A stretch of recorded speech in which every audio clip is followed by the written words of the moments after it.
What's going on, my friends? Welcome to episode number 1 of the Get Your Game On podcast, bringing you the hottest takes, latest stories, and spicy picks surrounding New York, New Jersey, Philadelphia, national, and international sports. Hosted by yours truly, Grassani, joined as always by Michael Cunningham, Alex Reich, David Heller, and Chris Kern. You can listen to the podcast right now on Spotify, YouTube, and SoundCloud. Episodes will be coming soon to Apple Podcasts and Google Podcasts. And with all that said, get ready to get your game on.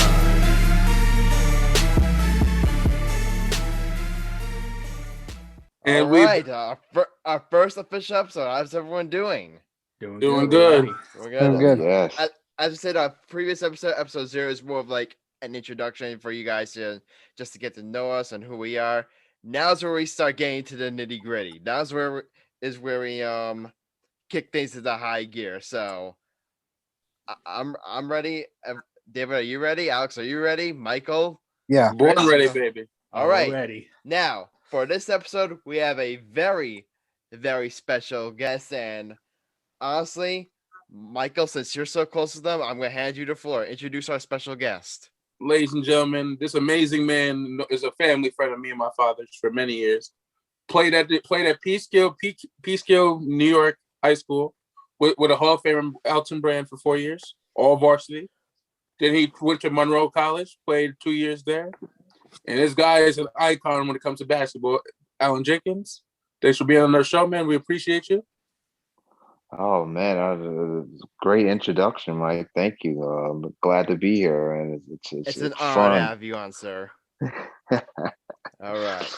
Uh, All right. The only person to beat me in one-on-one in my life is probably Allen. Wow. High praise. Thank you. All right. Now, before we get into we got a lot to get into like today.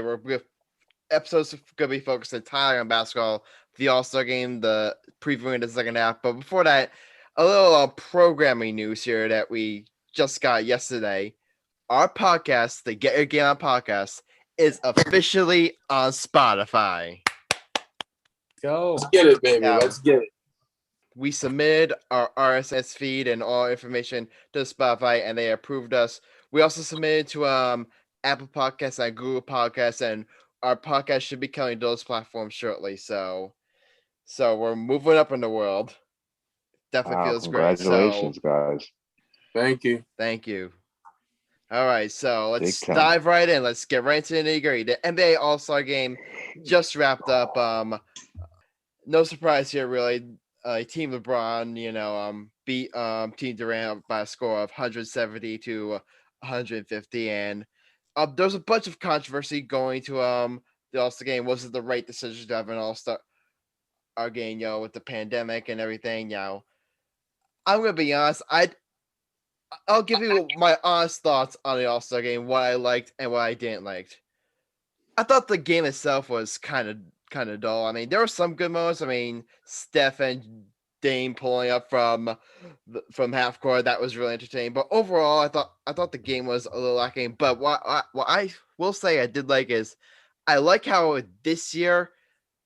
Now you can correct me if I'm wrong, but I think this year they had like the 3-point contest, the dunk contest, and the skills competition, and the All-Star Game all in one night. And I thought that was a really smart decision by the NBA because I think it not only like made the game itself and everything itself more fun to watch, but I also think it makes sense for COVID wise to have everything all in one night. That's why there's less risk for exposure. So that's the one thing I really did like about this year's All-Star Game. To add on what you said, Adam, I would have did it by different hours. I would have did it by like have the skill contest at 1, have the dunk contest at 2, and then have the 3-point shootout at 3:00, and then the U.S. versus World Game at 5, and then have the All-Star Game at 8, just to spread it out, not to have it 2 events, one before the game and event at halftime, just to spread it out more. That would be my one thing. But the thing was, they should have put the game. I kind of like how they had it right before the game, though. I don't know about you, but I kind of like that because to me, it kind of like build up like more excitement for the actual All-Star Game, though. it was a good feeling though to see. But the only thing I would change is they should have had the game in a bubble like they had it this season. I agree. That would be my one thing I would critique. They should have had the game in the bubble so people like 2 Sixers players wanting to get a haircut. No, they should have paid their barber to come with them instead of missing out on an All-Star game. Because I'm saying that was definitely a bad look. And if you're like, and you guys are the faces of the league, and you're posted, and one of them is in the MVP candidate, basically just said, "Oh, I don't care. You don't care about basketball. Why you even went to All-Star Weekend?" Like it's like the Lou Williams scandal. How Lou Williams left the bubble to go to Magic City to eat some wings and not play in the bubble. It's like that. You're here for All-Star Weekend. You should basically stay where you're going to be staying for. It's just a one day. Bring your barber. Go get a haircut before. I agree. Speaking of which, everyone heard the story of how both Joel Embiid and Ben Simmons couldn't play in the All-Star game because of COVID tracing, and that whole situation was just a mess. But I'm going to hand this over to our two resident Philadelphia sports fan, David and Alex. David, what were your thoughts on the whole situation? Well, I got updates on that, but I mean it's good to have an All-Star break, but I really wanted Ben and Joel to play, but I mean they can play the regular season game after the All-Star break is over. Yeah, Alex. I mean, during these tough times, it's tough for everyone to be healthy and keep them safe. So it's basically just the way it is, and I'm glad that they got themselves. I'm glad that the league brought it up and didn't cause any other trouble. Yeah, and I was saying now we're gonna get back into the topic I brought up. Hold up, Adam. Hold up for a sec. Alan, what do you think about the All-Star game? My sincerest apologies. Yeah, it's okay. No, I mean, I thought it was interesting. I think anytime you try something new, you're gonna have some kinks that you're gonna, out of the process. But I do applaud them from trying something new, and some things we didn't like and something right, and it's unfortunate for Joel and Ben not to be there because they deserve to be there, but almost like what Adam said, I think it's good that everybody else is pretty much going to stay safe, and the NBA kind of took initiative to pretty much keep everyone else safe. So I appreciate that NBA's point of view. I think the one thing that we're really gonna take back on when we return is if this was like a good decision or not, which I personally didn't like the decision. I thought it was been better if they just didn't have an All-Star game this year. That said, I did enjoy a lot of what the All-Star game had to offer this year. But I think the one thing that that we're really going to take away on whether or not this turns out to be a good decision is if any outbreaks are caused from this, because there are many times we saw it back during the World Series when Justin Turner tested positive for COVID and then went out back onto the field. He got pulled in and went back onto the field. Thankfully, from what we know of, no outbreaks are caused by that. So we look back, and I'm not defending Justin Turner. No one should defend Justin Turner for how stupid he was in that moment. But thankfully, he didn't cause any harm. And I think we're gonna have a similar outlook on the All-Star game. Will there be any COVID outbreaks due to the NBA having an All-Star game? And you know what? If they get through it safely and there are no outbreaks, whether it be through the team or through another or through elsewhere, then I think the NBA, then I think Adam Silver and the NBA will be able to sleep at night now. But if like a team gets an outbreak and games are going to be postponed, the NBA is going to look bad on this. I agree with you 100% on that part.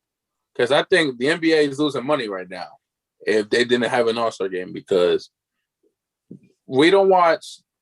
If there's no All-Star game, we don't watch. They don't get paid, basically. If they don't play, they don't get paid. And if they would have did something differently, they shouldn't have had like a bubble, had like the game in Florida like they did for like the season, like for the last season. Put the game in the All-Star game for a bubble for like a couple of days, then let them leave the bubble. Take like a week off, like the season, put the season for a week hold, and then let them play again. That's what I would have did differently. Only thing I would have did differently for the All-Star game. I agree with Michael's point there. That'll be hard to do that. Yeah, but like, I thought it should have been a little bit longer. I get they're trying to squeeze a season in because they started so late.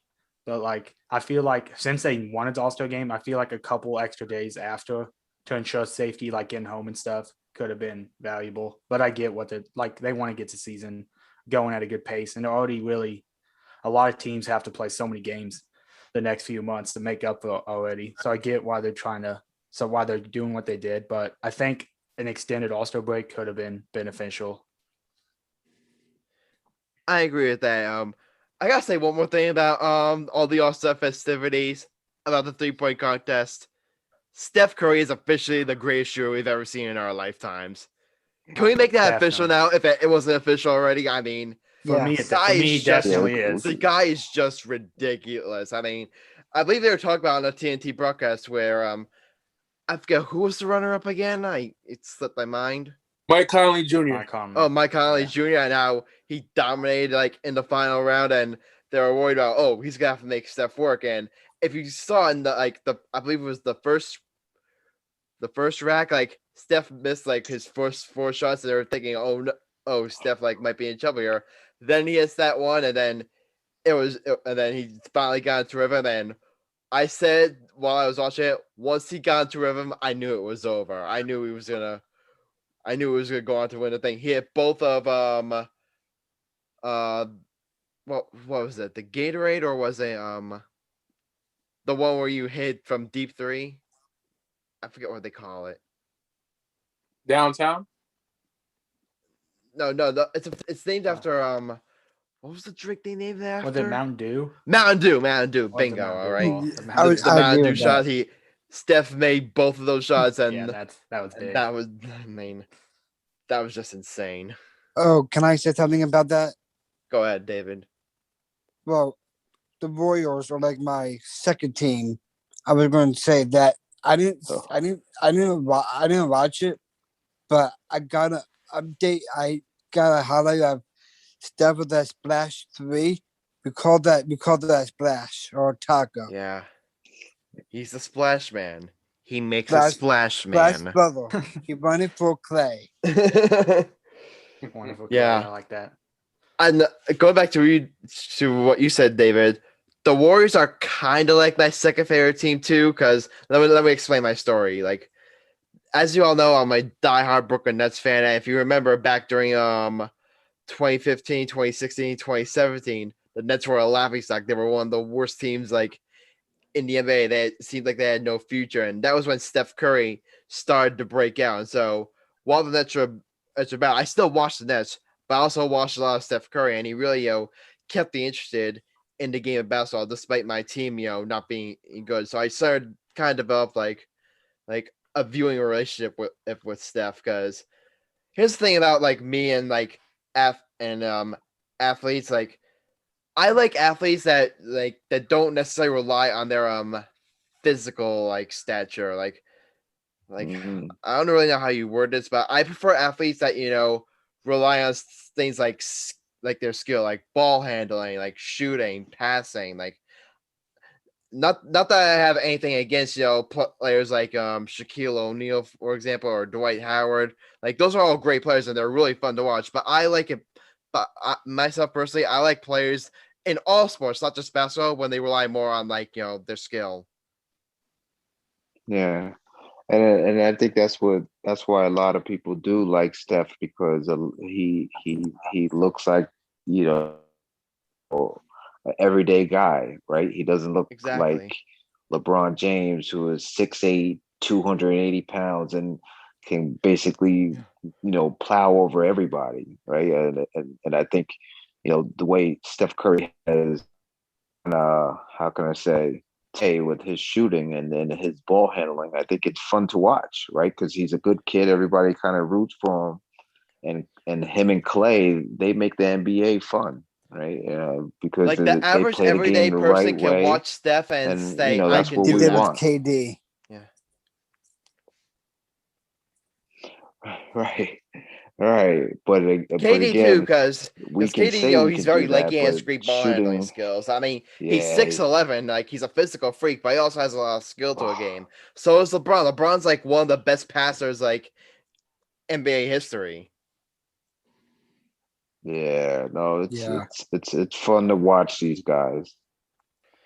Awesome. So are we done talking about the All-Star game? Yeah, let's talk about All right. Jerry Krause. So we're gonna introduce a new segment here on goodness. the show. We might have it every episode, or we might not have it every episode. Oh, who knows? But let's jump into the segment. We call it Mike's Hot Takes. Mike's gonna give us his hot take for this episode. Take it away, Big Money Mike. All right, I gotta say, for me, I've been a basketball fan for as long as I can remember, and my man Allen Jenkins is the biggest Bulls fan I know. And I was saying, who remembers the documentary on the Bulls on The Last Dance? I think Jerry Krause and Jerry Reinsdorf is the worst owner, and Jerry Krause is the worst general manager in basketball history. Here's what I think. Even though you have Scottie Pippen and Michael Jordan, Allen, the two greatest 1-2 punch in basketball history, to be on the same team, two Battle Hall of Famers, and then you add Dennis Rodman, three of the greatest players in NBA history, and then you add on Phil Jackson, who's the greatest basketball coach of all time.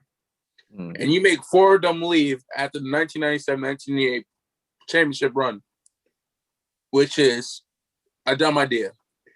And then I know Jerry Krause wanted some credit, but here's the thing: organizations, and the upfront management don't win championships. The players and the coach do. You may have a little bit, like 20%, but 80% of the time, the players go out there and win championships. You basically told the greatest player, "Screw you! You didn't do nothing for us," even though he won them 6 championships, 5 MVPs. 6 NBA Finals MVPs, and gave you a perfect undefeated record in the finals. Allen, do you agree on that? You think Jerry Krause is the worst general manager in basketball history, or he's good in your opinion? Well, he has to be good if he won 6 straight. But I think what happens is, when you're on that high horse for so long, you almost think that inevitable that you're going to stay there. Right. So because he thinks that all of the moves he made, especially with getting Dennis Rodman, getting Tony Kukoc, and kind of even the year when Michael Jordan left, they still were good. Right. So he thought it was all because of his planning and him, gathering that team together. So he almost thought, again, for having a Michael Jordan for almost, they got him in 85. So he had him for almost, 15, 16 years. You can tend to forget the tough times. So I think that's what happened. He forgot the tough times and thought he could just kind of rebuild. So, he had an ego. Michael Jordan had an ego. So those were two bulls crashing at the same time. No pun intended. But the thing is you have to he somebody had to go, right? And so I think if he could do it again, God rest his soul, he probably wouldn't have made that decision and let those guys go, because you can't gather that type of team and camaraderie and just let it fall apart like that. You don't get that back again. Those are once in a lifetime teams. for opportunities. I agree with you 100%. So I don't know if I answered your question, but I wouldn't say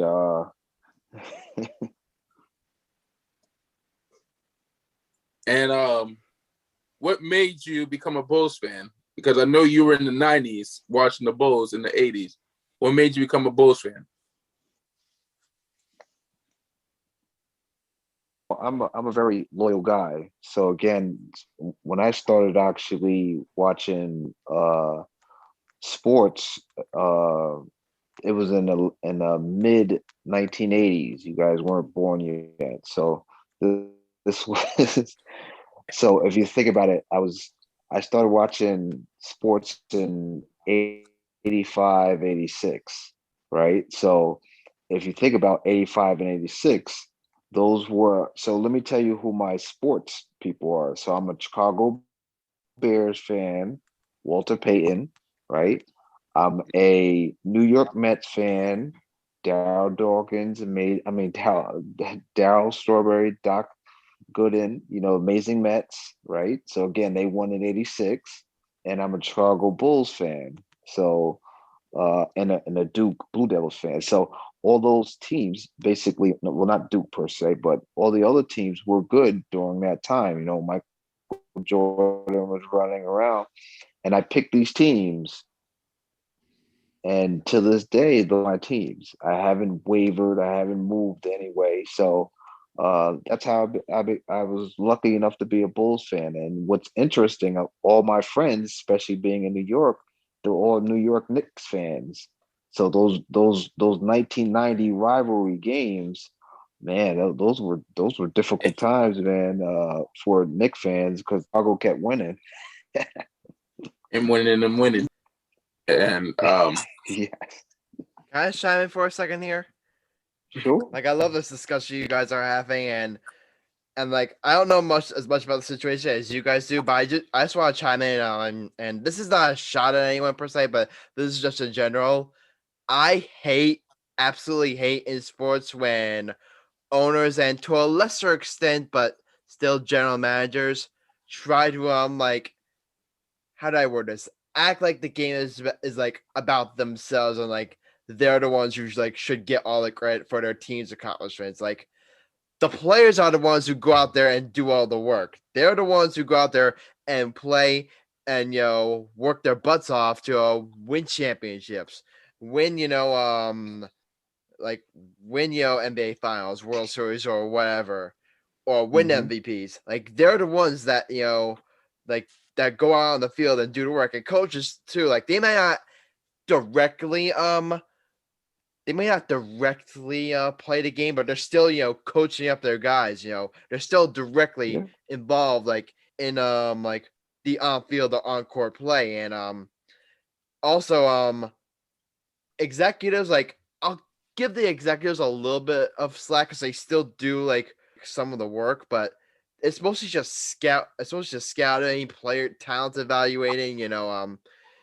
They're trying to evaluate whether or not their players are going to be good. They're not the ones going out there on the field and producing like their blood, sweat, and tears onto the field. So when some of these owners and again to a lesser extent executives try to make the game aim about themselves, that's just something that leaves a bad taste in my mouth. It's interesting. It's the GMs. The role of the GMs has changed slightly, right, Adam? So like, what happened is back, in the past, that's what would happen, right? A lot of these GMs would go and evaluate these players and try to see who the best fit is. But now changes analytics.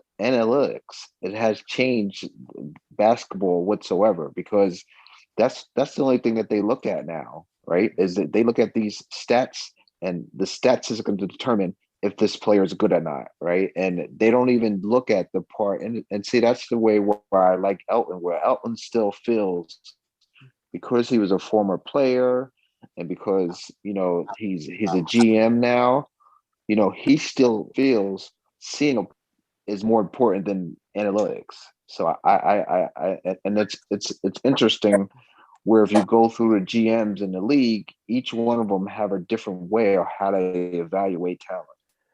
And this is why another reason why I love like the Brooklyn Nets general manager Sean Marks, because Sean Marks, he's someone who actually played the game, and he also had a lot of experience working with Greg Popovich. And you look at the job he's done in like Brooklyn, it's just absolutely stunning what the job he's done, taking a team that had no draft picks whatsoever and turning them into like a place where James Harden, Kyrie, and Katie all want to come to. It's simply phenomenal of the job he's done.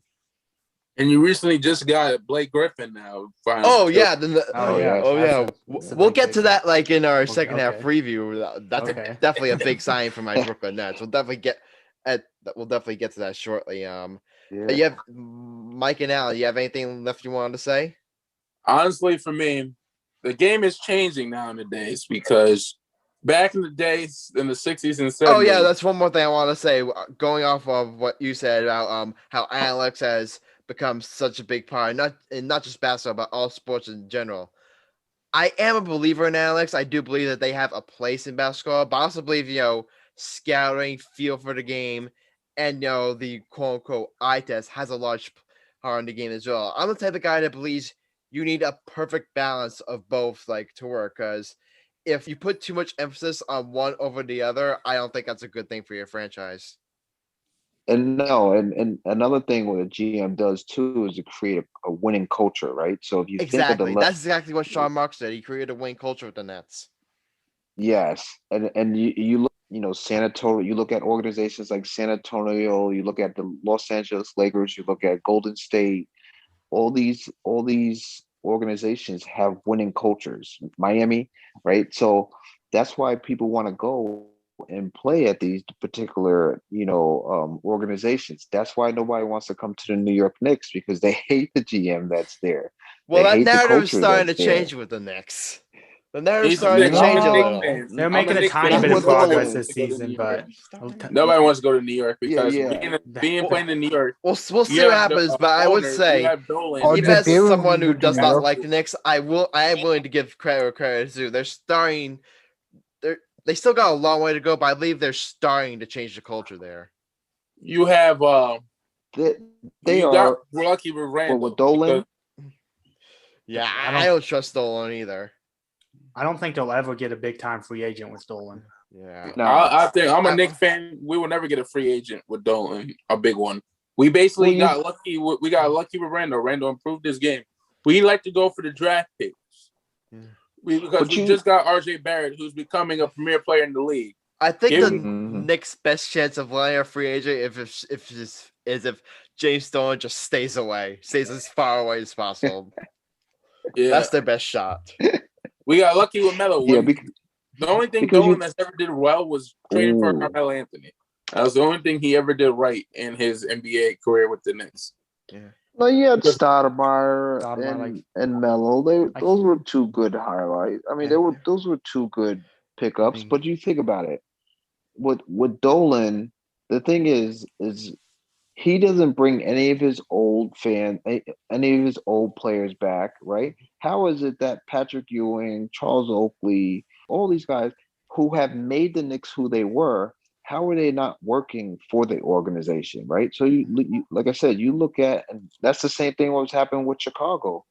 But if you look at Miami, you see Alonzo Mourning and stuff there. You look at the Lakers, you look at the Clippers, they got Elgin Baylor. Like all these guys have people who have did well for their organization, also work in their organization after their playing days are done. The James Worthies, the Kareem Abdul-Jabbars, the Magic Johnsons, right? And those are it didn't work. It didn't really work out, but the Nets did hire Jason Kidd. It didn't work out, but they still brought a franchise icon to coach their team, even though it didn't work out. But and that says a lot. And they also talk about they have Dr. J come back sometimes, and that's even further removed, right? But that still says a lot about to go out of sport a little. The Yankees do a great job with that. They have I believe CC Sabathia is working there right now. Carlos Beltran used to work for them. So the Yankees are really good with that too. Oh yeah, they're a tip-top organization. Everybody wants to come for the Yankees because of that. Pinstripe pride, baby. All right. Yeah. All right, So we're gonna wrap this topic up, and we're gonna talk about who you think is gonna be your finals picks for the year. We're just gonna talk about. I'm predicting on cue, as God is my witness, the Lakers will be playing against the Nets or the Bucks, or the Clippers versus the Bucks. And I'm saying that's too many. That's 4 teams. Wait, Mike, Can only wait, be two, Mike.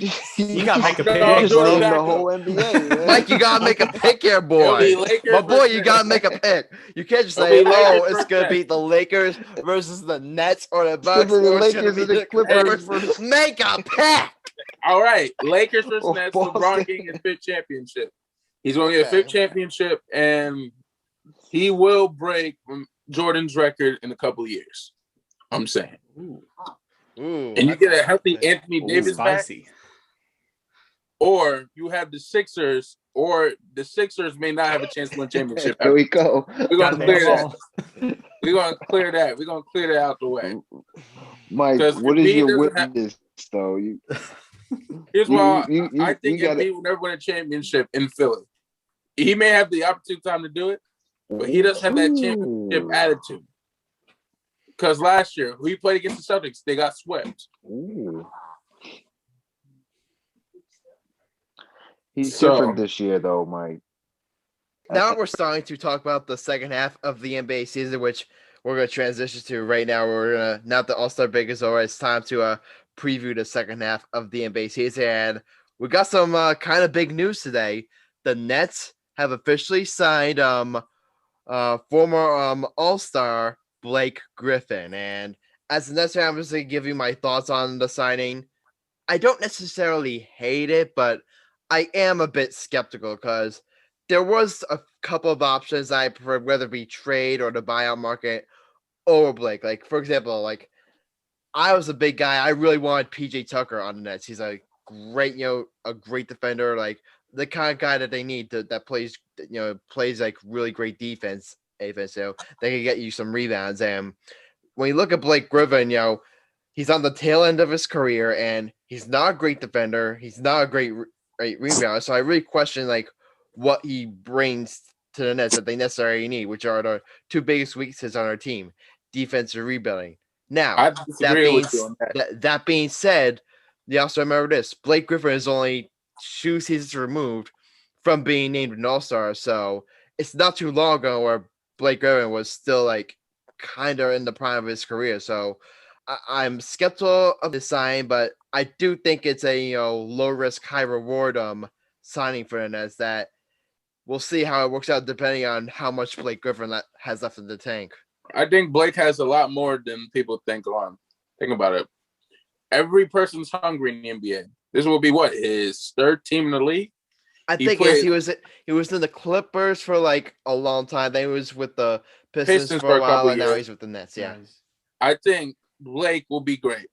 I think you got to put him with the right group of guys. You have a point guard in Kyrie, and James Harden is looking for that live partner he can have with, and he's reunited with DeAndre Jordan, who is his teammate with the Clippers, and they have good vibes when they play with each other. Oh. And you have them back. You have Lob City back together. So honestly, the Nets are going to be the team they're going to be a problem in the East, because now you add another All-Star and Blake Griffin. You got 4 All-Stars together, and this is going to be something that KD probably orchestrated, because they're trying to be the Warriors of the Nets. They're trying to be the Warriors of the East now. Remember how they had the Big Four? But I don't consider Draymond Green an All-Star for that, but he was an All-Star for that year. So you have the Big Four in the East. They're going to dominate. And I say if they sign Blake Griffin for another 2-year contract, after the season's over, the Nets will win a championship in the next 3 to 5 years. That's just my prediction. I think you have a healthy Kyrie and you get a healthy KD. You have Harden that's going to give you 30 points the majority every game. They're going to be unstoppable for any team in the East. Don't get me wrong. You have Ben Simmons as a 6'10" point guard for the Sixers that could play any position. And now you have an old school big man in Joel Embiid that could hit the three, play a post-up game. But here's the thing my father always told me in basketball. Size matters, but it doesn't matter. You could be like Allen Iverson, who was a 6-foot combo guard in his career, won the MVP in 2000-2001 season, beat the biggest team in basketball history, was the 2000-2001 Lakers, that had a 14-1 playoff record that year. Only one lost game in the playoffs, and that was to the Sixers in the East, in the NBA Finals. So I get off topic, but the game has changed differently for basketball. You could be like the greatest team ever and have like the 73-9 Warriors. Played great. Broke Jordan's record. They didn't win it. It's like you could have a great team and great chemistry, but only thing that players come to the NBA for two reasons: money and to win a championship. That Larry O'Brien trophy. That's what they want to do. So that's why James Harden wanted to come to the Nets, because he wanted to finally win that championship. So I think they could pull it. It'll be a close series between Lakers and Nets, and the Lakers can make it out of the West. Assuming it's Nets and Lakers, that's definitely going to be a close series. I would be shocked if that series doesn't go at least 6 games. I'm predicting 7 games. I think 7 games was well, but at least 6. At least 6. And it's going to be interesting. Speaking of the Nets right now, and here's another big X factor that could play into like a potential Nets Lakers NBA Finals. I don't know if you guys have watched many Nets games lately, but before the AllStar break, I gotta talk about my boy, Nicholas Claxton. Have you guys heard of him?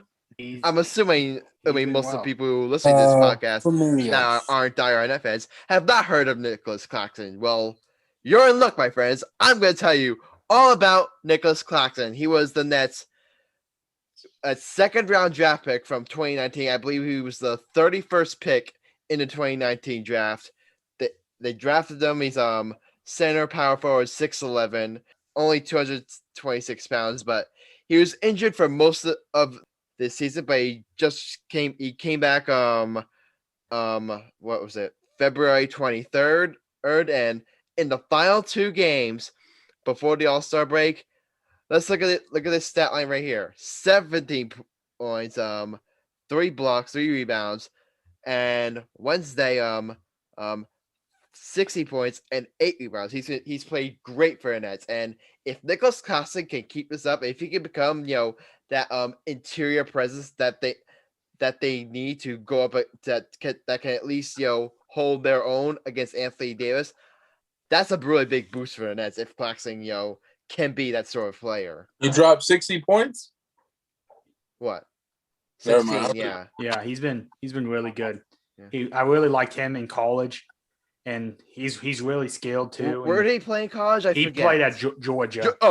Yeah, Georgia, I had the feeling. I was about to say Georgia, but I wasn't really sure. Yeah, he played in Georgia. Yeah, he played 1. Maybe he might have played 2 years in college. I can't remember for sure, but I think it was 2. I think it was 2. I think it was 2. Yeah. So I mean, he's had a little bit of experience, and he's played well before the All-Star break. I think he's going to have to be big in the playoffs, because I'm personally not big into the Blake Griffin signing. I think he'll obviously help, but I don't think he's necessarily an X factor for them. I think it's a low risk, high reward sign. Yeah, that's what I think it is. Yeah, like when he's on the floor, he'll make a big impact. But I mean, health is always a factor with him. But I mean, if he can be healthy, he's definitely going to make a big impact in the playoffs. But I think Nicholas Claxton, being a younger guy, if he can come in and give 15 minutes a game in a playoff series, that would be huge for them. That would be absolutely huge, because that was the one thing that back when the Nets trade for James Harden, that really the one thing I really didn't like about the trade was they traded away their best rim protector, interior defender, Jared Allen, who by the way has been balling for the Cleveland Cavaliers. Jared Allen, if you're listening, we miss you, buddy. Jared Allen was one of my favorite. Just a little funny story. Jared Allen was one of my favorite players on the Nets. Something you guys don't like.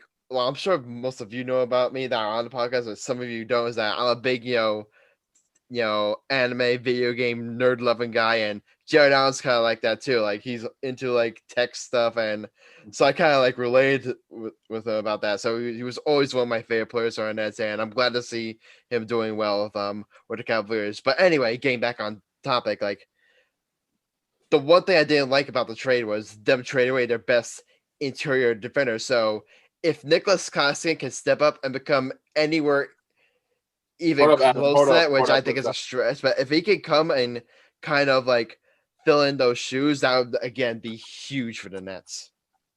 Hey, Alan. Oh, sorry to interrupt you, Adam. Alan, you heard our picks. What would be your picks for the finals? Well, let's go with Alex. Alex actually put that it would be Utah versus Philly in the finals. Alex, the floor is yours.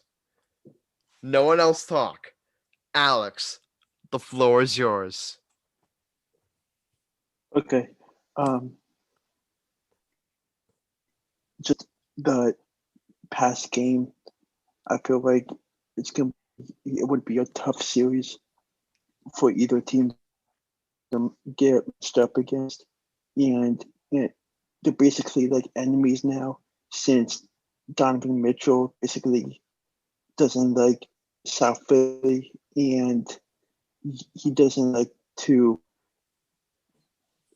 get on Embiid's head and off, and if this series would ever happen this year, this would be an absolute dominant series, and I think Philly would get into their heads and beat them. That's a good observation. Yeah, it would be an interesting final series, but hold on, Alex. Let me clarify. That's your official pick? That's what you think is going to happen in the finals? I can't see the Lakers winning it again. Wait, I can't buy that, Alex. I mean, I'm sorry. I love you, bud, but I can't really buy that being like the NBA Finals matchup. I'm sorry. And Allen said the Clippers. I agree. It would be an interesting matchup. I just don't see it happening. If you want to say the Lakers won't win the NBA Finals back to back, that's another story. But I definitely think if Anthony Davis is healthy, I'd be surprised if they don't make it. And my good friend Allen Jenkins said, sorry to cut you off, buddy, but brother Adam, that the Clippers will play against the Bucks. So Allen, what made you pick that? The Clippers versus Bucks. I just wanted to throw a wrench in the conversation because everybody was picking LA and so forth. But I think I like that pick, Utah. Utah's a dark horse. Nobody's really talking about them. They're a team that could make some noise. Don't get me wrong. Yeah, but they have all the pieces they need, and I think the disrespect that Mitchell and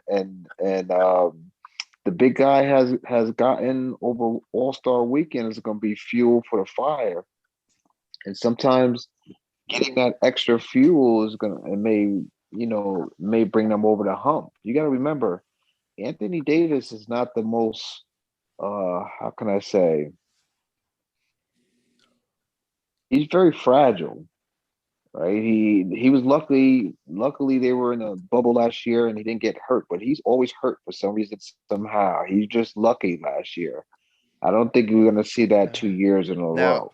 Yeah, I think if Anthony Davis is not healthy, that's a completely different story. Like I think that would definitely hurt the Lakers' chances. But I think if Anthony Davis is healthy, I would be surprised if they don't make it. But again, you brought up a great point.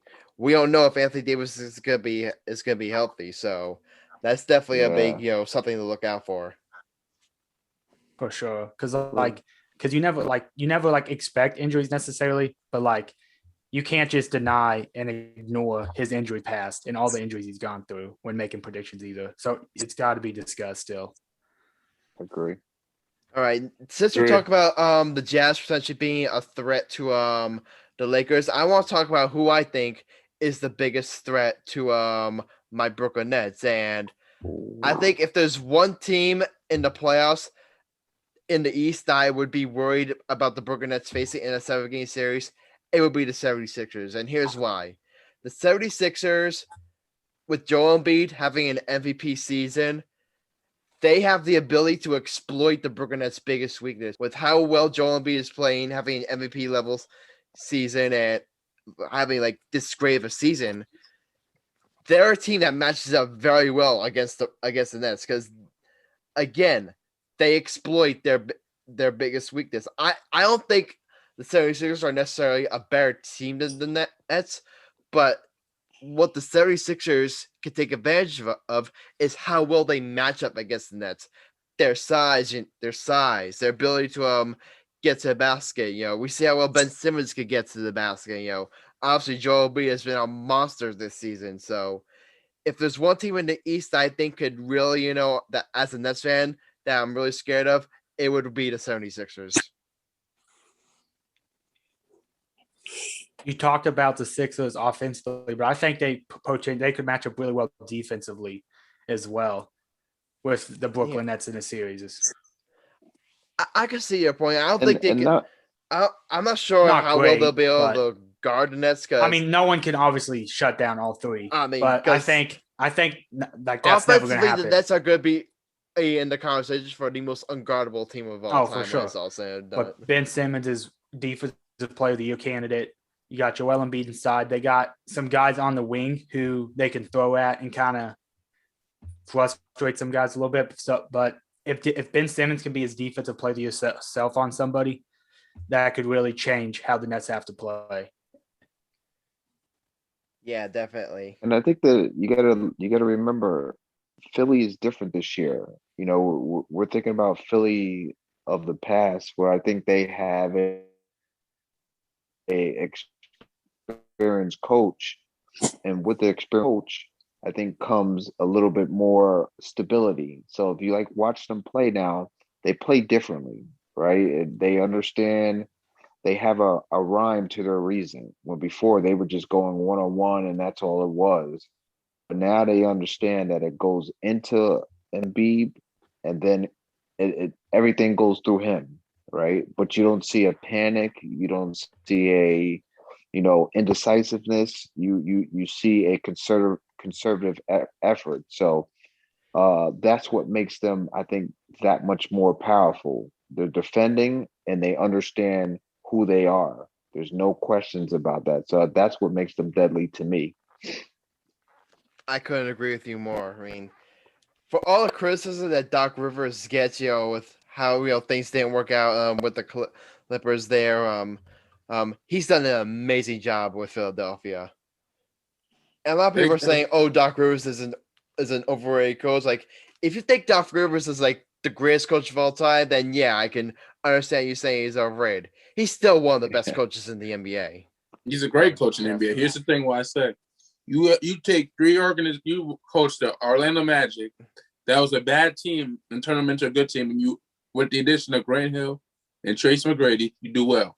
Then you go to the Celtics. You coached probably 3 Hall of Famers, and Ray Allen, Paul Pierce, and the big ticket Kevin Garnett won a championship for them. And then you have a healthy prime Rajon Rondo. Forget about it. And then you go to the Clippers. You coach probably the best point guard in the game today in Chris Paul, the best high flyer since Sean Kemp and Blake Griffin, and probably the best dunker as a center in DeAndre Jordan. And then you coach probably the best two-way players in the league in Kawhi Leonard and Paul George. And now you probably have the best point guard, the best big man point guard besides Magic Johnson and Ben Simmons.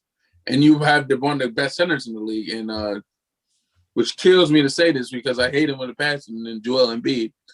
Doc Rivers makes teams great. He makes teams.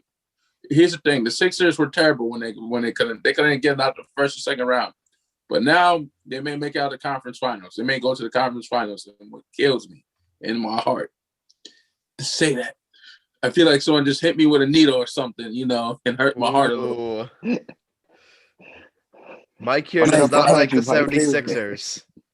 Hey, but one of my favorite players is Allen Iverson. So Oh Same. yeah, I love Allen Iverson too. But here's the thing: do I think Doc Rivers being a coach and helping them get to that certain spot? Yes, but however, I was telling Alex this, I told my dad this, I told all you guys this, and Al knows this because he played basketball of his life. It's one thing to have a great regular season record, but it's another thing to play in the playoffs. You can get the MVP award, you can get it, but how hard it is if you can do it. Let's just see. Like, I'm just being realistic, and Alex can't admit that Alex can't admit what I just said is right because he can't. They won't make it out of if they can make it out of the East. Let's see what they can do if they could make it out of the East. Don't play hate because they can't. If they can't make it out of the East, I'm gonna tell you, I told you so. And I'm gonna be on our podcast when they don't make it out of the East, and I'll say, I told you so. I told you so. I just want to see what he could. I just want to see what Embiid could do. Alex, the floor is yours. You have anything you want to respond? Keep your head on the West Coast. Okay,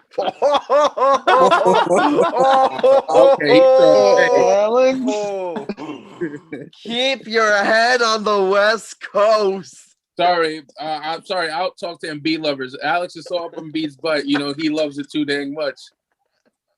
And that's all his Embiid's butt so much. He's like, come here, Embiid. Oh my gosh.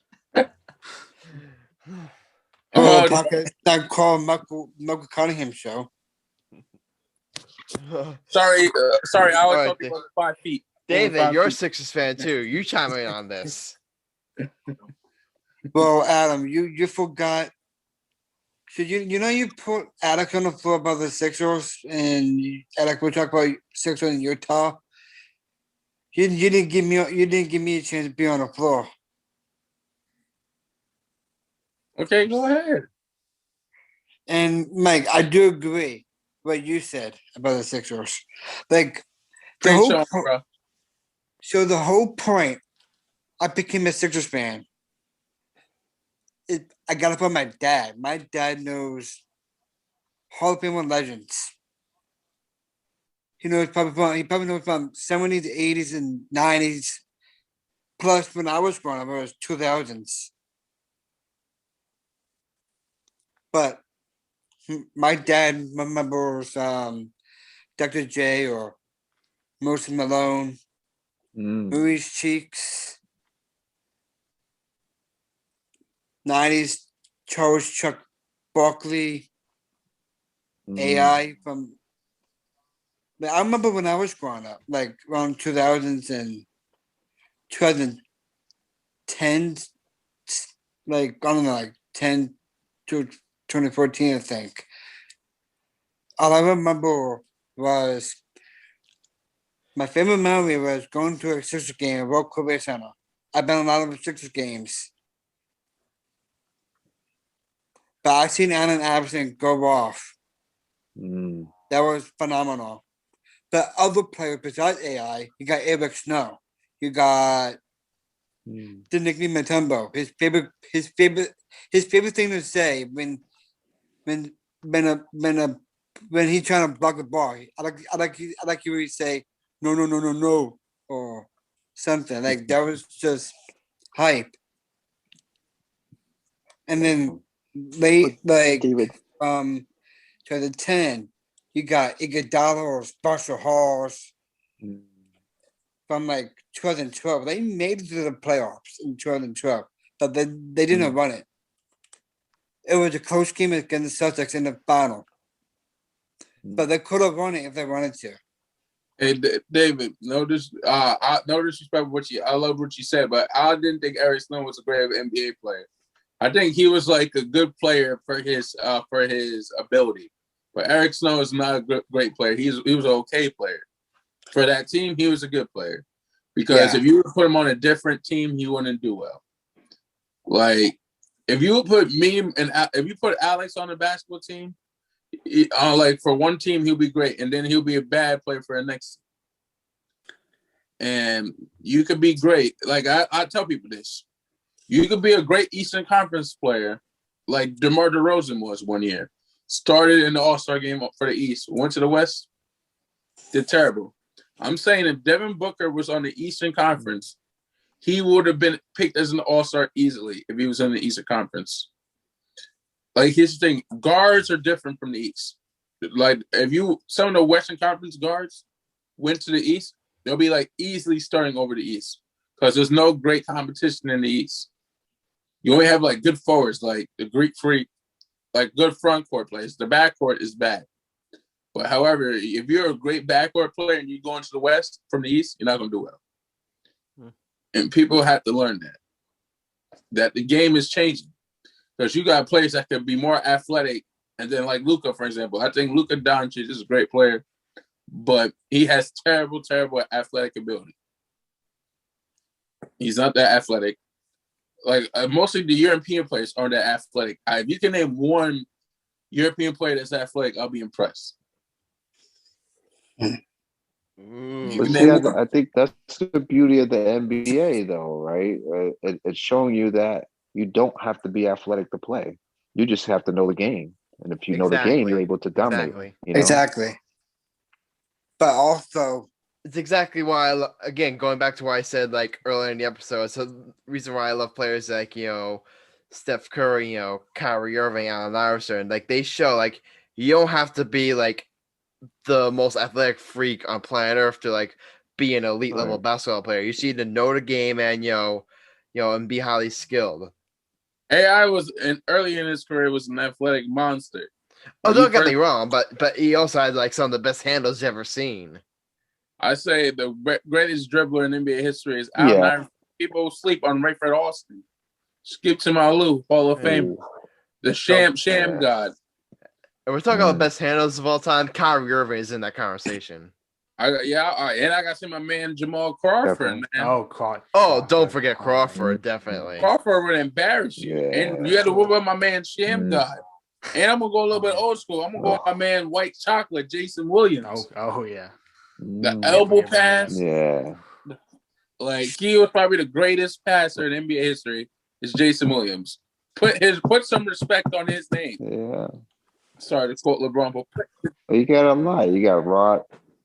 What's that? You got Rod Strickland. You got Rod Strickland. You got Pete Bear, Pistol Pete. You got you got Tim Hardaway. Like, these guys were phenomenal ball handlers, and I mean that list kind of goes on and on. I think Kyrie's 2.0, him and Steph were 2.0 in the ball handling situation right now, but there's been a laundry list of people who can, even Bob Cousy can really handle the ball, man, and it just, you've seen the elevation of it or the evolution of it. So yeah, it's always fun to watch, man. Definitely. So, unfortunately, we're starting to run a little bit low on time here, so we got wrap up this episode of the Get Your Game On podcast with the final segment we're going to do at the end of every single podcast. So, I'm going to introduce this segment to our audience. Mr. Jenkins, you do not have to participate in this segment, but you can if you wish. It's your bet of the episode. So, what I asked all five of us to do is either right now or you may have done it before the show, pull out your sportsbook. You do not have to actually place money on your bet, but pick your bet of the episode and try to make our viewers some hard-earned money. So I'm gonna go first. Unfortunately, with the NBA like not returning until Thursday, there's not really much out there, but I found a really good bet for you. I'm gonna go to hockey here. I've got the Edmonton Oilers on the spread -1.5. You can get +118 if you bet the Oilers on the spread against the Ottawa Senators. The Oilers are at home. Connor McDavid has been an absolute monster this season, and the Edmonton Oilers, they're at home. They're not necessarily the best team at home, but the Ottawa Senators, they are completely awful on the road. So I definitely think that's a great value bet. If you bet $100 on the Oilers, you can make 118. So the Edmonton Oilers on the spread -1.5 +1 an 18. That's my bet of the week. Or bet of the episode, I'm sorry. I like it. All right, who wants to go next? So. Oh, you got it, Alex. Okay. So my bet of the week is going to be. By the way, we are keeping score, all right? Pepperdine. Guys, we are going to keep score on this, so no pressure. Okay. So the week is Pepperdine over 79 points against BYU tomorrow night, which is college basketball. It's the late game, starts at midnight, and it's going to be pretty good. A pretty good game. All right, next. Yeah. I can go next, and coincidentally, I'm actually staying in that same game. I really like that Pepperdine game. They got a really good squad. Colby, Ross, and Kessler Edwards, 2 absolute studs in the college basketball game. If you guys don't know much about them, if you're up late tomorrow night, I definitely recommend tuning in. Pepperdine is a 9-point underdog, but I'm actually picking them to win the upset at plus 375 odds. I think they pull the upset to beat BYU. Wow, so you're betting the money line? I am betting. Ooh, I Chris, think they can is get a it bold done. prediction. It's a bold pick, but I really like this squad. They got a couple stars on this team, and that's what wins in March. I think they get it done. All right, so Chris is betting the same game, except he's taking Pepperdine on the money line. All right, next. Well, you, David. I don't have a money line, but I'm going for Gonzaga against St. Mary's. Gonzaga against St. Mary's. So I'm you're going taking the spread? I'm going for Gonzaga because they're undefeated. All right, so you're betting Gonzaga on the money line or the spread? I would say the spread. Okay, so you're taking Gonzaga minus 18. All right. Hey, Allen, you got a prediction? You want to join us for your game of the week? No, I don't do that, man. I don't even know how to read those things, man. Yeah, I don't either. blame you. I don't blame you. All right, I'm last but not least is Michael Cunningham, which is me.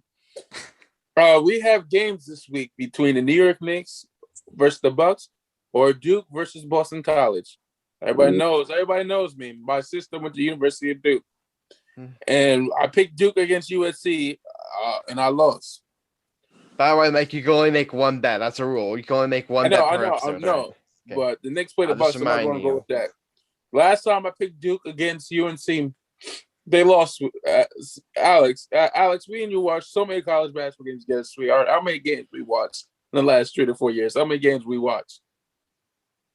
A bunch, right? At least 45. 45 to 50 games, and I've been right with it. So I'm going, Adam. You know who I'm going for? The thing about basketball, we bounce back. I'm going against Duke in the ACC tournament against Boston College. This is strictly business. I'm thinking with business. This is not personal. Who am I kidding? I'm going with personal because I'm a personal guy. Mm-hmm. I'm going with Duke. You got my main man. Give me 1 sec. You have sorry, I have my notes up here, but I can't. You got Wendell Moore Jr. coming back, and you have Matt, and you have Jack White playing great basketball, and you got Wendell Moore Jr. coming back from an injury that he had against Virginia. So I'm saying Duke is going to probably do well in the AC tournament against Boston College for the first round. I got Duke. Let's hear that song. Let's go Blue Devils. Cameron Crazy's going crazy. All right, so you're indoors. You're betting Duke on the spread? Duke on the spread, baby. All right, so FanDuel doesn't have that up yet. So what sportbook are you using? I'm using we're using FanDuel, or are we going to use DraftKings? We're using FanDuel. Unfortunately, they don't have that up. But you're taking Duke on the spread? Yes, Duke by 6 or more. All right, Duke by 6 or more. We'll just put down Duke by Yeah. 6. I guess the more. spread for that won't be official until tomorrow at some point, right. but it should be about that with 6 to 8. Yeah, 6 or more. Yeah. But that's my pick. All right. My dad told me to go with Duke as well, so we're going with Duke. All right, that's it. That's all our picks. So, any final thoughts before we wrap up the show? Peace, love, and basketball. Yeah, peace. And love. I want to thank our guest, Allen Jenkins, for being on the show. I was about to do that. Allen Jenkins, it's been an honor, to have you on. It was super fun getting to know. We thank you so much for coming on the podcast. You had a lot of great insight out the game of basketball. We had some really nice conversations, and we wish you all the best going forward. And you're welcome back on anytime. All right. All right. Hey, thanks a lot, man. Thanks for having me on, and this was great. And good luck. Thanks, no problem. So thank you, Alan. All right, that was a really fun episode, but as I said, all good things must come to an end. So that's it. This has been episode 1 of the Get Your Game On podcast with yours truly, Adam Grassani, Michael Cunningham, Alice Reich, David Hare, Chris Kern, and of course our special guest, Allen Jenkins. Remember, my friends, don't assume your dreams are just fancy. If you can imagine our world, believe in it, and dive in. See you next time, and until then, stay lit.